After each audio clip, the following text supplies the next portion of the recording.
Na entrevista especial deste sábado, o doutor em ciência política Tomás Zickman de Barros explica o conceito de populismo e por que Lula e Bolsonaro são chamados de populistas.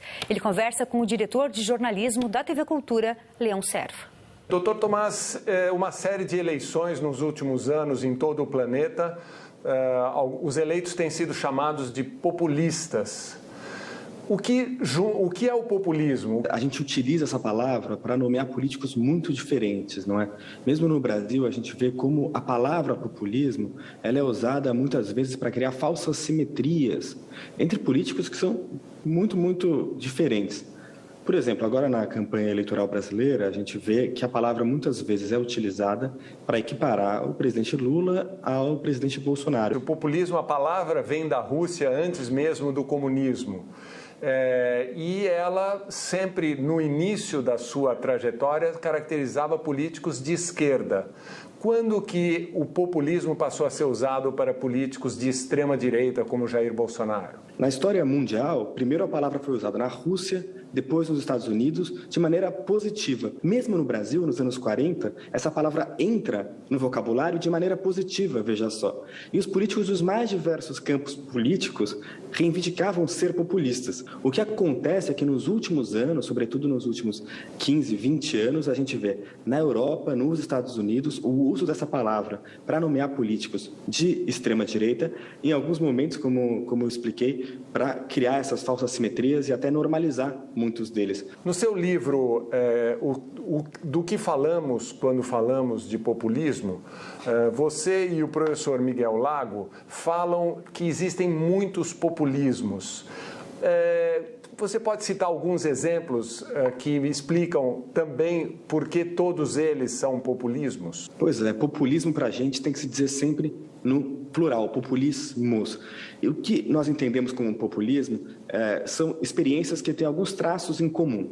Então, o populista ele vai, em geral, falar do povo contra as elites. Ele também vai ser transgressivo, ele vai romper um pouco com a forma normal de se fazer política. O Lula, por exemplo, quando fala povo contra as elites, o povo para ele costuma ser os mais pobres, os setores mais vulneráveis. E as elites, quando ele fala nesses termos, são os poderosos que governaram o Brasil desde o seu descobrimento, de acordo com o seu discurso. Para o Bolsonaro, a lógica é uma outra. Não é? O povo são, muitas vezes, até os bilionários podem se encarar, podem se colocar no grupo do povo, porque são aqueles que trabalhariam, não é, o cidadão de bem, como ele fala, contra uma elite que, na verdade, seria cívica, administrativa e intelectual. A ideia de democracia direta, que é muito presente no fascismo e que se confunde frequentemente com a violência direta e, portanto, com o terrorismo político, é sempre componente do populismo ou só de alguns populismos como o fascismo? No caso de um populismo autoritário, reacionário, ele vai realmente por esse lado que você colocou. Ele vai ameaçar as instituições,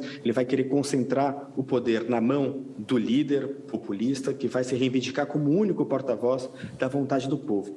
Mas a gente vê, em muitos casos, um populismo que, ao contrário, vai buscar aprofundar as instituições da democracia liberal, até fundar novas instituições. O populismo na América Latina tem como provavelmente os dois maiores nomes históricos, Getúlio Vargas no Brasil e Juan Domingo Perón na Argentina. Há traços de getulismo ou de peronismo no populismo contemporâneo? O grande herdeiro político do getulismo seria o PDT, mas uma coisa muito curiosa a ser vista na política nacional é que, a partir de 2006, o PT, e notadamente o presidente Lula, parecem ter feito uma reconciliação com o legado getulista. Não é?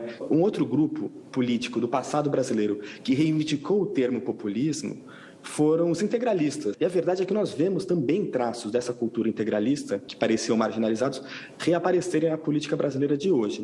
Não é à toa que um dos lemas mais utilizados pelo atual presidente é Deus, Pátria e Família, que também era o lema do integralismo. E quanto você atribui o populismo atual à inclusão de setores que estavam fora da política e que entraram nela pelas mídias digitais? As mídias sociais digitais que, enfim, além de conseguirem dar voz para muita gente que estava fora da política, elas também têm talvez uma arquitetura que favoreça esse tipo de antagonismo, um nós contra eles, um povo contra as elites, não é? Ela também é muito transgressiva, a cultura dos memes é muito transgressiva, ela é irreverente, então isso pode favorecer o populismo. Nós temos um presidente populista concorrendo à reeleição e um ex-presidente que também é chamado populista, que já governou o país por 8 anos.